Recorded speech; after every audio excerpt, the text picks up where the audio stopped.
Assalamualaikum warahmatullahi wabarakatuh. Perkenalkan, saya Ana Munfarida, CGP Angkatan 7 dari Kabupaten Tulungagung. Saya mengajar di SD Negeri 1 Tenggong, Kecamatan Rejotangan.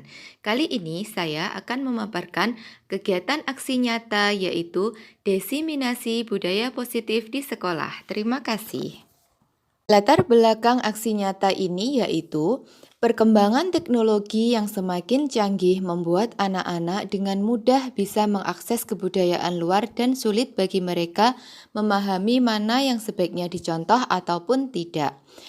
Penanaman budaya positif sesuai karakter profil pelajar Pancasila akan membantu anak memahami budaya daerah dan membekali mereka nilai-nilai kebajikan yang sesuai dengan budaya bangsa. Tujuan aksi nyata yaitu untuk menumbuhkan disiplin positif pada diri murid sesuai profil pelajar Pancasila, yang kemudian untuk mewujudkan lingkungan budaya positif di sekolah.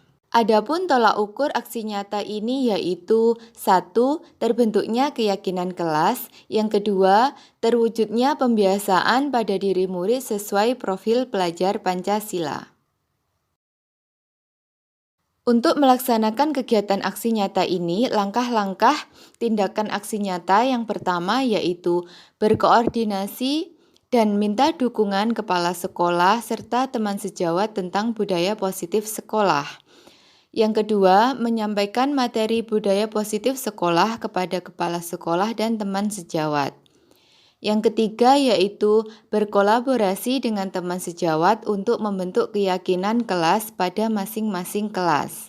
Yang keempat, berkolaborasi dengan wali murid dan tokoh masyarakat untuk melaksanakan budaya positif di lingkungan rumah. Dan yang terakhir adalah memantau dan merefleksi program yang telah dilakukan.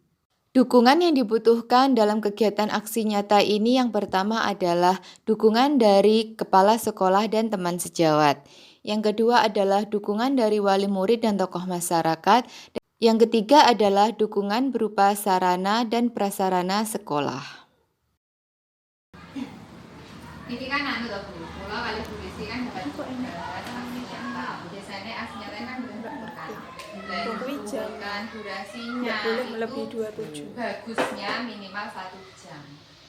Dan durasi untuk video. Terus ini kan aksi nyatanya kan menyebarkan disiplin positif ke teman-teman, ke teman guru. Oke, teman guru dan di sini pertama koordinasi dengan kepala sekolah, kemudian nanti lanjutannya disebarkan ke teman guru. Nah, teman-teman yang lain itu kan sebenarnya itu bisa luring, bisa daring. Kalau daring bisa dengan Jimit, bisa dengan Zoom. Kalau luring langsung di kelas, nanti teman-teman dikumpulkan, kita beri materi kaitannya dengan disiplin positif dan keyakinan kelas. Kemarin pulau rencananya kan besok niku, terus teman-teman dikumpulkan misalkan di kelas 6, nanti kita sharing materi tentang budaya positif. Untuk selanjutnya teman-teman bisa menerapkan di kelas masing-masing. Berarti sesuai rencana tadi meeting. Nah, ini kudu komke. Rencananya Kamis atau Kamis depan. Nah, ini target. Di kelas, Terus kelas 6 mungkin mungkin nyuwun bantuan Bapak Ibu guru semua. Termasuk Pak Didik, Bu Tika, Bu Pasri, Bu Diva. Pak Didik Ini kan rencana ngoten. Hari Kamis ingkang semuanya ngumpul, nanti kita buatkan sharing bersama lah Bu intinya. Cara menghadapi anak-anak ketika anak-anak melakukan kesalahan itu bagaimana? Ini kan istilahnya kita dapat ilmu baru dari penggerak. Oh lah, ini ternyata hukuman tidak boleh. Dan terus caranya kalau memberi hukuman itu tidak boleh. Dan terus nanti caranya bagaimana seperti itu.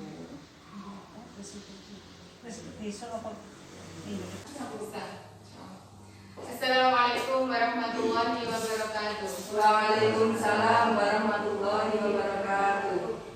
Alhamdulillahirabbil alamin. Bapak Ibu yang kami hormati, hari ini saya Ana Munfarida, CGP Angkatan 7 dari Kabupaten Tulungagung, SDN Negeri 1 Tenggong, Kecamatan Rejotangan akan melaksanakan aksi nyata yaitu diseminasi budaya positif di sekolah. Apa itu budaya positif dan kenapa budaya positif diangkat dalam aksi nyata ini? Karena budaya positif itu adalah hal yang sangat penting dilaksanakan di sekolah. Kita sebagai guru tidak hanya mengajar dan tidak hanya mendidik anak, tetapi bagaimana kita mentransformasikan nilai-nilai kebijakan universal kepada anak. Jadi budaya positif itu sebenarnya adalah disiplin positif yang berasal dari dalam diri anak, tidak karena peraturan yang dibuat oleh sekolah ataupun oleh guru.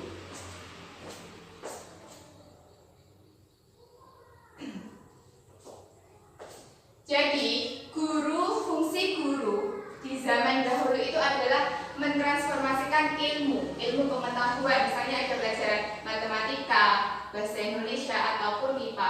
Tetapi berdasarkan perkembangan zaman, fungsi guru itu berubah ataupun berkembang menjadi pemimpin pembelajaran, di mana guru itu juga mentransformasikan nilai-nilai yang harus dimiliki oleh seorang anak. Oleh karena itu saat ini sangat digencarkan untuk pendidikan karakter seperti itu. Jadi anak yang mendapatkan nilai tinggi, mendapatkan bisa lomba MIPA tingkat nasional ataupun apa, tetapi kalau pendidikan karakternya tidak bagus, maka itu tidak dianggap sebagai siswa yang baik seperti itu. Budaya positif yaitu pembiasaan yang bernilai positif, di dalamnya mengandung sejumlah kegiatan yang mampu menumbuhkan karakter murid. Bagaimana murid itu memiliki karakter yang baik?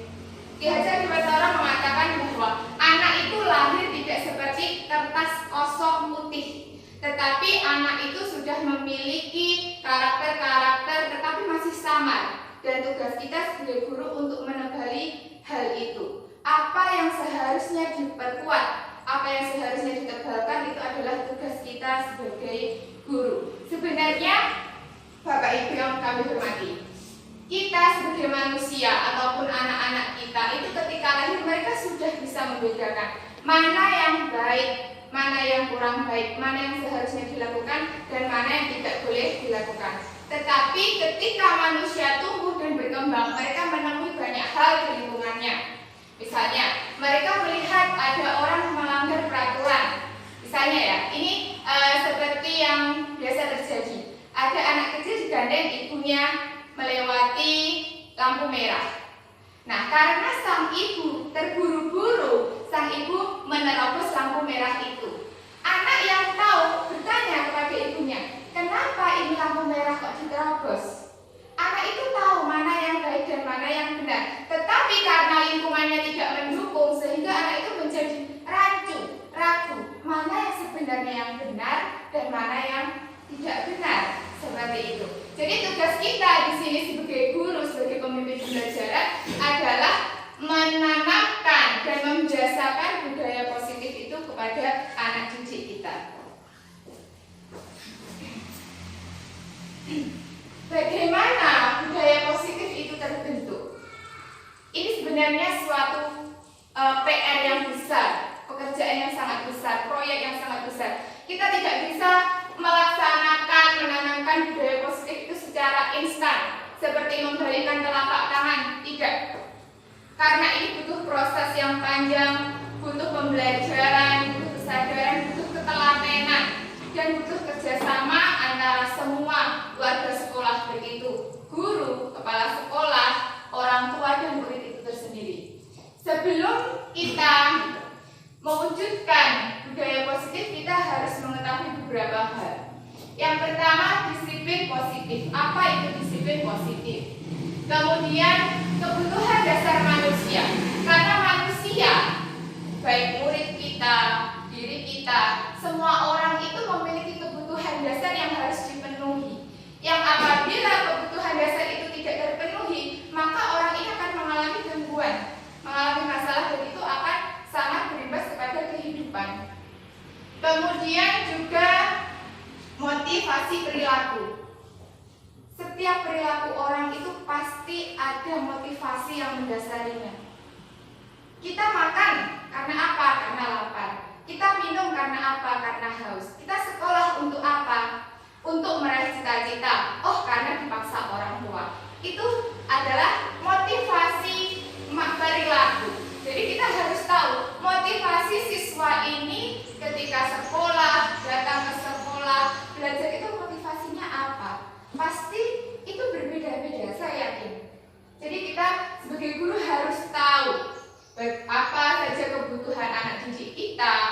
apa saja motivasi mereka, dan kemudian posisi kontrol. Setelah kita mengetahui apa itu disiplin positif, apa kebutuhan anak didik kita, dan apa motivasi mereka, kita harus juga mengetahui posisi kontrol. Kita sebagai guru, sebagai pemimpin pembelajaran, pasti ada banyak hal ketika pembelajaran ini berlangsung, anak ini melakukan hal-hal di luar kontrol kita. Nah, bagaimana kita sebagai guru memposisikan diri kita sebagai posisi kontrol yang tepat untuk anak didik kita, supaya tidak melukai mereka, supaya mereka tetap merasa tidak terkekang, tidak seperti dikontrol, tetapi kita bisa merangkul mereka, bisa menyesuaikan apa yang mereka mau, tetapi tetap pada jalur yang benar. Kemudian restitusi. Restitusi di sini kaitannya dengan posisi kontrol. Nanti posisi kontrol ada 5, yang terakhir manajer, nanti masuk ke dalam restitusi. Dan yang terakhir yaitu keyakinan kelas. Keyakinan kelas ini adalah suatu keyakinan yang diyakini oleh satu kelas, anggota kelas. Ada murid dan ada guru. Jadi ini adalah sesuatu yang baru, perubahan dari peraturan kelas. Kalau dulu ada peraturan kelas yang membuat adalah Bapak Ibu guru, kepala sekolah, dan pengawas sekolah. Dibuat peraturan, siswa hanya tinggal menerima saja. Ini adalah peraturan di sekolah kita. Mau nggak mau kalian harus patuhi. Itu adalah peraturan kelas. Kalau dipikir itu tidak fair, kurang fair untuk anak didik kita. Karena saya yakin pasti kebutuhan setiap anak, setiap kelas itu tidak sama. Sehingga kita melakukan perubahan dari peraturan kelas menjadi keyakinan kelas yang nanti akan dibentuk dan dibangun bersama para semua anggota kelas. Terima kasih. Kemudian kita masuk ke dalam disiplin positif. Disiplin positif. Apa itu disiplin positif? Disiplin positif itu adalah rasa disiplin yang berasal dari dalam diri kita. Saya mau datang pagi, ini karena berasal dari dalam diri, bukan karena nanti kalau saya terlambat.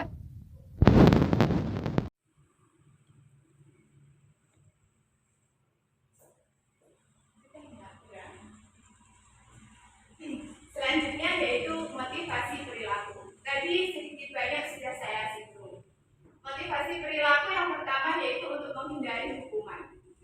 Ini mungkin yang paling banyak terjadi ketika anak-anak datang tepat waktu, dia tidak dihukum, misalkan PR, dia tidak dihukum lagi, kemudian tertib di kelas, dia tidak dihukum lagi. Ini sebenarnya memang terjadi pada zaman dulu, baik oleh orang tua maupun guru. Jadi ada peraturan, ada plus hukumannya.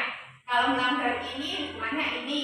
Melanggar ini, hukumannya membersihkan kamar mandi. Itu tidak hanya guru, tetapi orang tua juga melaksanakan seperti itu. Bahkan ketika dulu saya SD, saya juga mengalami. Jadi mendapatkan hukuman dari guru itu sudah hal biasa. Tetapi karena sekarang zamannya sudah berkembang dan berubah, sebaiknya kita menghindari memberikan hukuman kepada murid. Karena hukuman ini akan bersifat mengulang. Ketika anak tidak diberikan hukuman, mereka tidak akan mematuhinya. Ayo yang tertib di kelas. Kalau tidak, nanti hukumannya membersihkan kamar mandi. Kalau tidak ada hukuman, mereka tidak mau lagi tertib di kelas. Jadi ini tidak akan memberikan siswa ini rasa tanggung jawab. Mereka menjadi tergantung. Kalau tidak ada hukuman ini, ya sudah, aku mau melakukan apapun yang aku mau. Tidak ada kesadaran, tidak tumbuh kesadaran di sini. Dan juga lagi efek dari hukuman ini apabila mental anak ini tidak kuat, mereka akan menjadi tertekan. Aku sekolah orang dihukum, ayo, gitu. Pas aku tak bisa sekolah, ibaratnya seperti itu.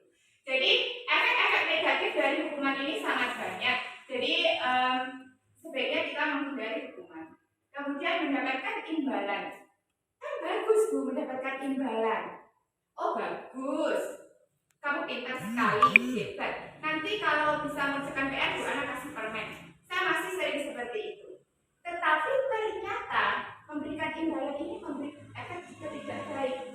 Apa beri permen, nggak usah garap seperti itu. Ini juga akan membuat ketergantungan. Kemudian temannya yang tidak mendapatkan akan merasa iri dan rendah diri. Temanku oleh permen, aku enggak, aku berarti nggak bisa. Akan memberikan efek negatif kepada teman yang lain. Saya juga baru tahu hal ini. Oh ternyata begitu ya. Jadi memberikan imbalan itu sebenarnya kurang bagus juga. Karena kita guru itu terkadang kurang bisa memposisikan sebagai murid ya. Jadi kita nggak tahu, oh murid kita bagus, sudah belajar saja. Gitu. Kemudian motivasi yang terakhir itu menjadi seperti apa yang mereka inginkan. Ini yang harus kita tanamkan kepada anak didik kita.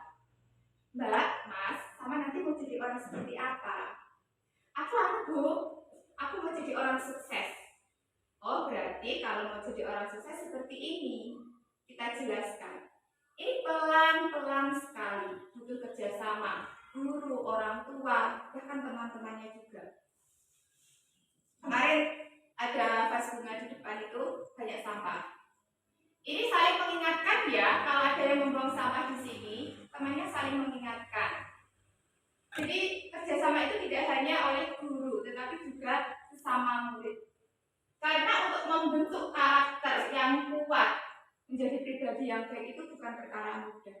Sekali lagi, kita saja belum bisa, kita saja masih butuh teman untuk saling mengingatkan, untuk introspeksi diri. Bagaimana kita menjadi pribadi yang terus lebih baik. Jadi apalagi anak-anak kita, mereka yang masih membutuhkan bimbingan, dan mereka melihat apa-apa itu dari orang yang lebih dewasa, dari orang tua di rumah, dari guru di sekolah. Oh guru seperti ini, aku tadi seperti ini. Oh guruku ngene ya wes gitu. Jadi bagaimana motivasi perilaku ini akan terbentuk? Kita sebagai guru juga harus memberikan contoh teladan yang baik supaya anak-anak ini yakin, tidak ragu. Oh berarti benar yang dikatakan misalkan Bu Ana, karena Bu Ana sendiri juga menjalankan seperti itu ya. Jadi selain kita memberikan bimbingan secara verbal, kita juga memberikan contoh secara tingkah laku.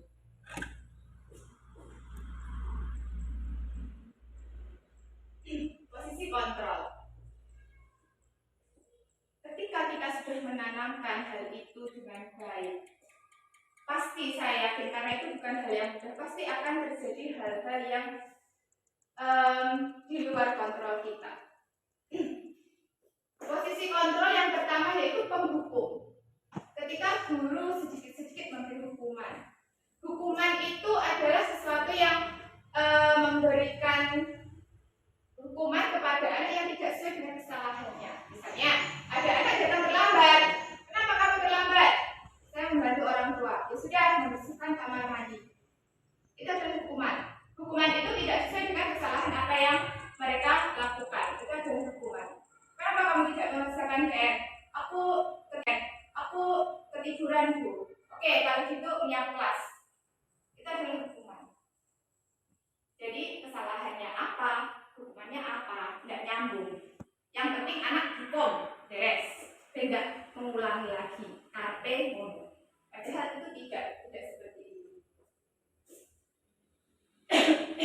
Yang hampir sama dengan hukuman itu pemantau. Kalau pemantau itu ketika anak melakukan kesalahan itu diberikan konsekuensi sesuai dengan peraturan yang ada di sekolah. Misalnya, ada anak terlambat, sudah peraturannya apa? Dia laksanakan peraturan itu. Misalnya kalau datang terlambat dia harus menyapu halaman misalnya. Dan dia tidak toleransi apapun alasannya. Yang penting dia menjalankan peraturan yang sudah tertulis di sekolah itu sudah gugur kewajiban guru, sudah pokoknya gitu. Kemudian membuat rasa bersalah. Ini biasa saya lakukan. Tapi sebenarnya ini juga kurang bagus. Ketika ada anak melakukan kesalahan, diberitahu, biar supaya anak ini merasa bersalah dan menyadari apa kesalahannya. Terus akhirnya dia merasa bersalah. Itu adalah sebenarnya ini sering ya kita lakukan karena agar jawabannya maksudnya kita dan anak-anak itu menyadari kesalahannya. Tapi sebenarnya ini juga kurang bagus karena dia menjadi kurang percaya diri dan tidak tahu bagaimana cara mengatasi masalah ini. Dia hanya merasa bersalah saja, tapi tidak tahu solusinya apa ya. Kemudian teman, ini juga sering saya lakukan. Bergurau dengan anak-anak, bercanda dengan anak-anak, membuat keakraban. Sebenarnya tujuan saya itu biar anak-anak itu terbuka kepada saya. Mereka mau bercerita apa yang terjadi di rumah, apa yang terjadi pada temanmu. Sehingga ketika anak itu mengalami suatu masalah, saya tahu, oh ternyata memang begini. Tetapi posisi teman ini juga tidak sepenuhnya benar. Karena siswa ini akan merasa terlalu dekat dengan gurunya sehingga mengurangi rasa hormat atau kepatuhan juga terhadap gurunya. Tetapi kembali lagi, menghukum, memberikan rasa bersalah, teman, dan memantau ini tetap bisa dilakukan. Tetapi tetap pada sesuai porsi yang sesuai, pada porsi yang sesuai. Yang terakhir adalah posisi manajer. Ini adalah posisi yang baru. Posisi bagaimana guru menjadi manajer. Mencari tahu apa kesalahannya anak ini. Bagaimana anak ini bisa memperbaiki kesalahannya. Mengembalikan kepada keyakinan-keyakinan kelas yang telah dibuat bersama. Kita ingatkan, oh keyakinan kelasnya ini. Dan menjelaskan bahwa melakukan kesalahan itu bukan hal yang sangat buruk dan fatal. Karena kita manusia itu wajar salah. Saya sering berkata, Bu Ana itu juga manusia ya. Berarti Bu Ana itu juga sering melakukan kesalahan. Jika kalian melakukan kesalahan itu juga wajar, tidak masalah. Yang penting kalian tahu, oh kalau ini tidak baik, tidak boleh dilakukan. Oh bagaimana ya cara mengatasinya, seperti itu. Jadi posisinya pada posisi manajer. Posisi manajer ini lama ya, tidak bisa secepat menghukum. Lambat, kamu hukumannya ini, beres sudah. Tapi kalau manajer itu kita butuh komunikasi yang baik dan pengertian dari siswa.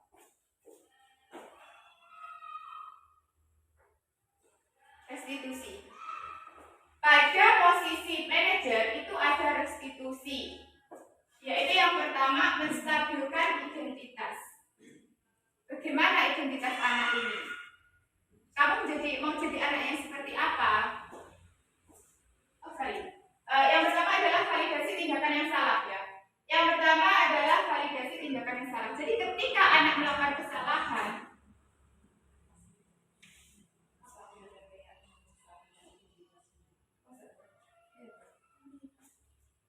oke, yang pertama adalah menstabilkan identitas. Jadi kita tahu ya, anak ini mau jadi anak yang seperti apa. Identitas mereka. Kamu mau jadi anak yang baik atau terus mengganggu temannya, seperti itu. Kemudian validasi tindakan yang salah. Validasi tindakan yang salah itu tidak apa-apa untuk melakukan kesalahan. Misalnya kemarin saya buat contoh ketika Mbak Sofi menjatuhkan bunga dan rusak. Saya tidak sengaja Bu. Oke, tidak apa-apa. Ini tidak apa-apa. Wajar ketika seseorang melakukan kesalahan. Ketika guru mengatakan seperti itu, anak akan bisa menerima dirinya sendiri. Oh ya, tidak apa-apa. Berarti bisa diperbaiki. Kalau sudah bisa diperbaiki, menanyakan keyakinan kelas. Keyakinan kelas apa yang sudah kita sepakati bersama? Oh, berarti kalau sudah melakukan kesalahan seperti ini, kita bertanggung jawab. Bagaimana cara memperbaikinya? Seperti itu.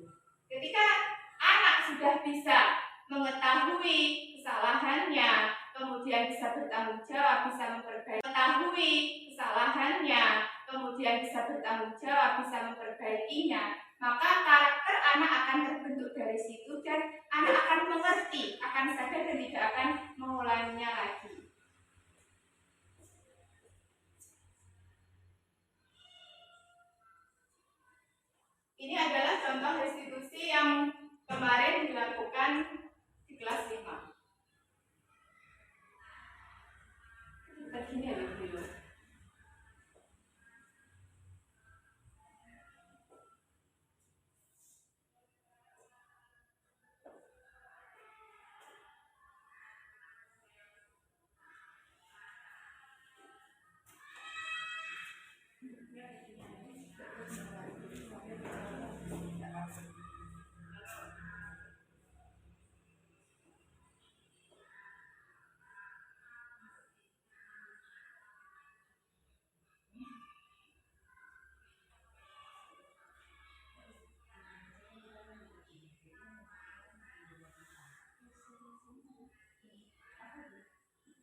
Bapak Ibu, kita sampai pada materi yang terakhir, yaitu keyakinan kelas. Keyakinan kelas adalah sesuatu yang kita sepakati bersama oleh guru dan anak-anak. Kemarin untuk kelas 5 alhamdulillah sudah melakukan keyakinan kelas. Jadi anak-anak itu diberitahu nilai-nilai kebijakan apa yang harus kita laksanakan dengan baik, misalnya gotong royong, kemudian saling menghormati, mungkin kalau di kelas harus mengerjakan PR, tetapi itu yang kita sepakati bersama, tidak semata dari guru saja. Kalau dari guru seakan-akan murid itu tinggal menerima dan mau nggak mau melaksanakan. Tapi kalau keyakinan kelas ini loh kita sudah buat bareng, kita sudah musyawarah bareng, kalian sepakat, guru juga sepakat, mari kita laksanakan bersama-sama. Jadi setiap anak itu menuliskan apa-apa saja yang ingin mereka ada di dalam kelas ini. Aku mau kita semua rajin baca, Bu. Oke, tulis. Aku mau kita menjaga kebersihan kelas, Bu. Oke, kita tulis. Setelah keyakinan kelas itu terkumpul, kita bisa pilih mana-mana yang sebaiknya kita pasang, karena mungkin ada yang sama. Karena murid kita sedikit, mungkin sedikit kita bisa pasang semua. Kalau di dalam kurikulum Merdeka itu ada yang namanya profil belajar Pancasila. Profil belajar Pancasila yang pertama itu beriman, bertakwa kepada Tuhan Yang Maha Esa dan berakhlak karimah. Kemudian kreatif, bergotong royong, kebinekaan global, bernalar kritis dan mandiri.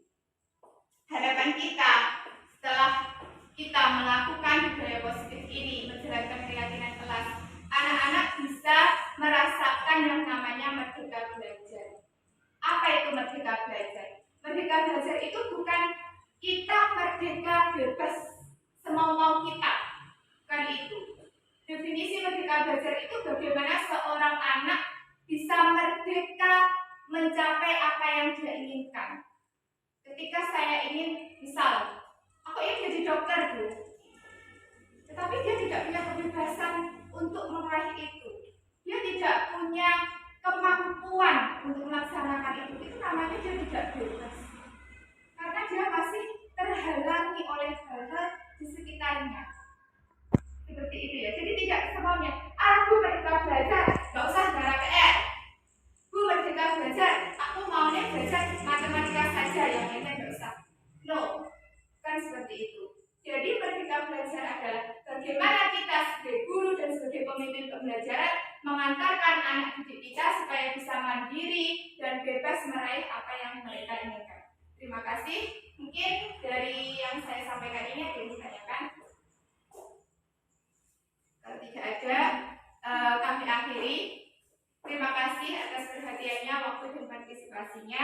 Kalau ada salah kata, saya mohon maaf yang sebesar-besarnya. Wassalamualaikum warahmatullahi wabarakatuh. Waalaikumsalam warahmatullahi wabarakatuh. Assalamualaikum warahmatullahi wabarakatuh.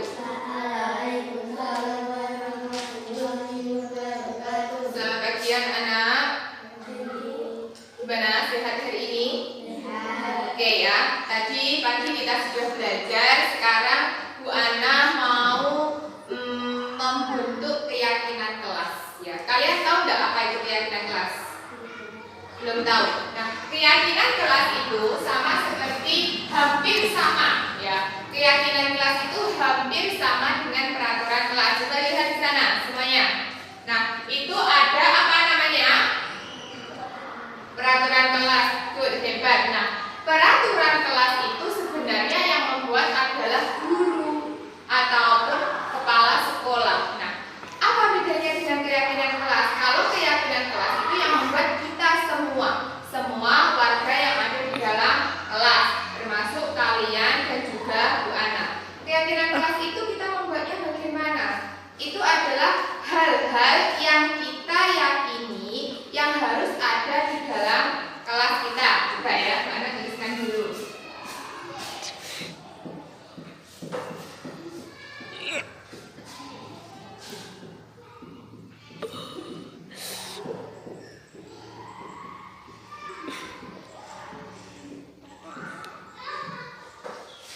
Keyakinan kelas 5. Jadi, keyakinan kelas 5 itu apa yang kalian yakini yang harus ada di dalam kelas kita. Misalnya, harus menjaga kebersihan.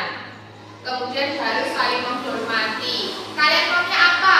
Maunya harus mengerjakan PR tepat waktu. Apa-apa saja yang kalian inginkan ada di dalam kelas itu nanti kita masukkan ke dalam keyakinan kelas. Oke, nah kemudian ada satu lagi, keyakinan kelas itu kalimatnya harus dalam bentuk kalimat positif. Kalimat positif itu tidak menggunakan kata tidak atau jangan. Misalnya, kalau kalimat negatif, jangan membuang sampah sembarangan. Nah, kita ubah menjadi kalimat positif. Misalnya, kalau kalimat negatifnya jangan membuang sampah sembarangan, kita ubah menjadi ayo menjaga kebersihan kelas. Misalnya, jangan mencontek ketika ulangan, kita ubah menjadi mengerjakan sendiri ketika ulangan. Mengerti? Ditanyakan apa tidak? Tidak ada yang bertanya, berarti bisa ya. Nanti kalau bisa, nanti setiap anak Bu Ana beri kertas 2 lembar, kalian tulis keyakinan kelas apa yang menurut kalian itu harus ada di kelas kalian, di kelas 5 ini. Bebas ya, jadi Bu Ana membebaskan. Kalian ingin membuat keyakinan kelas seperti apa, nanti setelah itu kita bahas bersama-sama. Oke? Nih, Mbak Sofi. Kalian tulis 2 ya.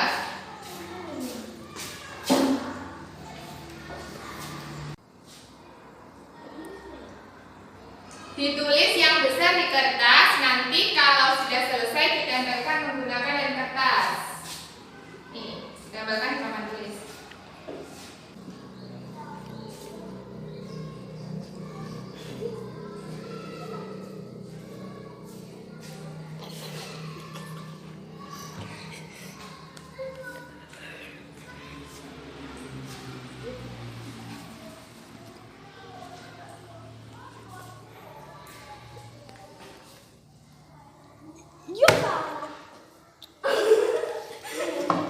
Nanti tak cut, nggak apa-apa. Nggak apa-apa, ya. Ya, good. Kalau sudah bisa ditempelkan pakai lem di papan tulis ya.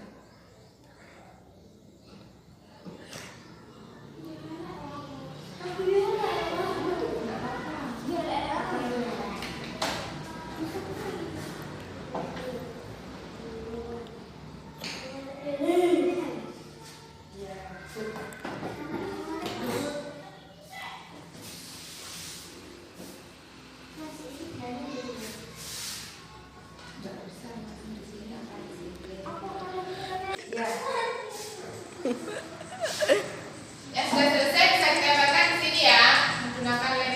Lemnya sedikit ya biar nanti.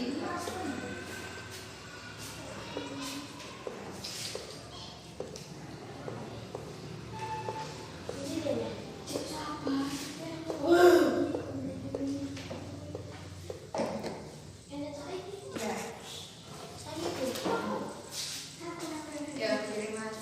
Mas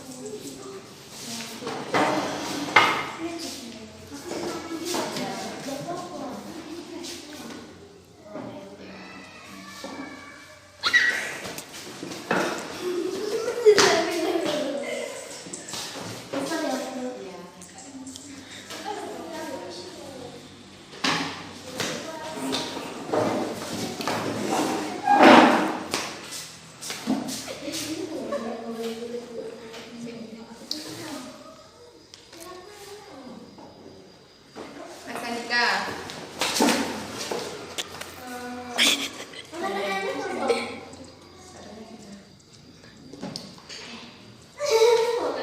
Oke, terima kasih. Nah, ini tadi kalian sudah membuat keyakinan kelas. Nah, kita bacakan satu-satu dulu ya. Yang pertama adalah semangat belajar, bagus sekali. Yang kedua adalah saling menolong, kemudian menjaga kebersihan, ada yang memberikan usulan, mengambil keputusan dengan musyawarah, jujur, saling menghormati, membudayakan membaca, dan disiplin. Kita sudah memiliki keyakinan kelas yang kita sepakati bersama. Nah, keyakinan kelas yang sudah kita buat tadi akan kita tulis dan kita tempelkan di dinding kelas. Coba siapa ya kira-kira yang mau membantu Bu Ana untuk menuliskan keyakinan kelas dan menempelkan ke kelas? Oke, Mbak Vanessa, bagus sekali. Siapa ya yang membantu Mbak Vanessa? Oke, Mbak Sofi. Jadi nanti Mbak Vanessa dan Mbak Sofi akan menulis ulang keyakinan kelas dan ditempelkan di dinding kelas ya. Oke, alhamdulillah anak-anak, untuk keyakinan kelas kita hari ini sudah dibuat dengan bagus. Semoga kita semua bisa melaksanakan keyakinan kelas dengan baik.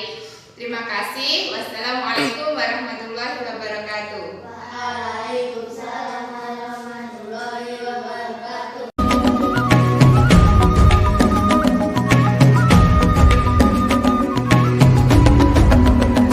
Bangun dan bukalah matamu, saatnya meraih mimpimu. Arahkan pandangan ke depan, Tuhan kan menuntunmu.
Pancasila.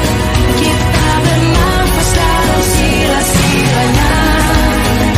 Kita belajar Pancasila. Ayo kita jaga untuk Indonesia.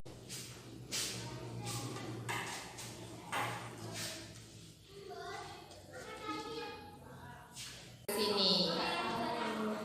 Tadi pas ulangan matematika, Bu Ana lihat Mbak Vanes menyimpan kertas kecil di bawah meja ya. Maaf Bu, tadi aku menyontek nulis debit air.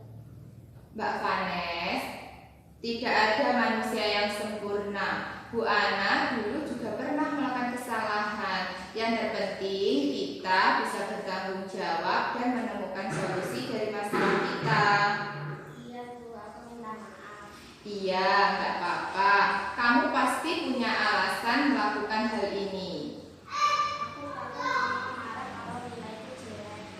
Iya, Ibu mengerti. Kamu wajar punya perasaan seperti itu. Nanti Bu Ana bantu menjelaskan ke Mama ya.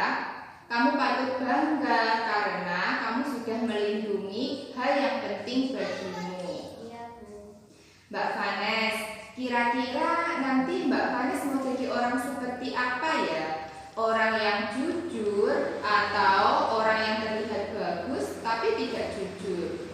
Aku ingin jadi orang yang jujur Bu. Aku juga tidak suka kalau ada orang ingin jadi Keyakinan kelas apa yang perlu Mbak Vanes tingkatkan lagi? nilai tentang kejujuran Bu. Kalau aku tidak mau dibohongi teman, aku juga harus selalu jujur. Bagus sekali Mbak Vanes. Kira-kira apa ya solusi dari masalah ini? Aku akan lebih giat belajar supaya bisa mendapat nilai yang bagus tanpa menyantai Bu. Aku juga bisa mengulang-ulang matematika dengan cara yang berbeda. Alhamdulillah, Bu Ana senang Mbak Vanes mau jujur dan bisa menemukan solusi dari masalah ini. Terima kasih Bu, karena tidak marah bisa mengerti aku dan memberi kesempatan untuk menemukan solusinya. Sama-sama Mbak Vanes.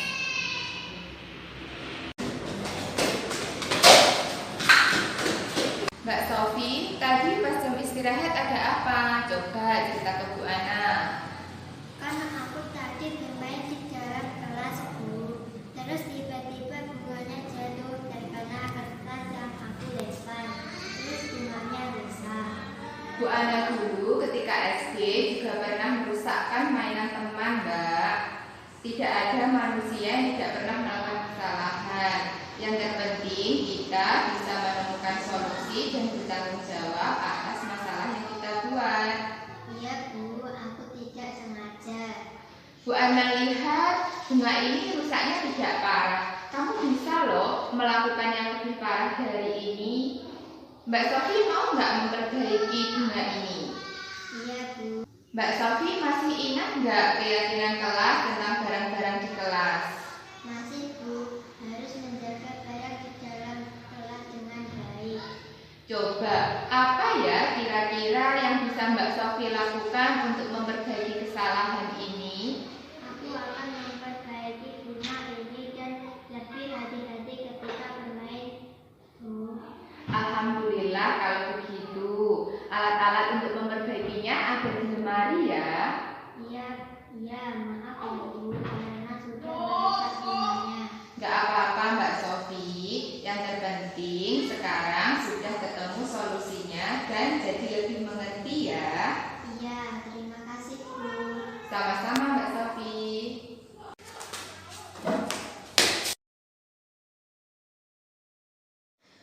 Langkah keempat aksi nyata ini yaitu berkolaborasi dengan wali murid dan tokoh masyarakat untuk melaksanakan budaya positif di rumah.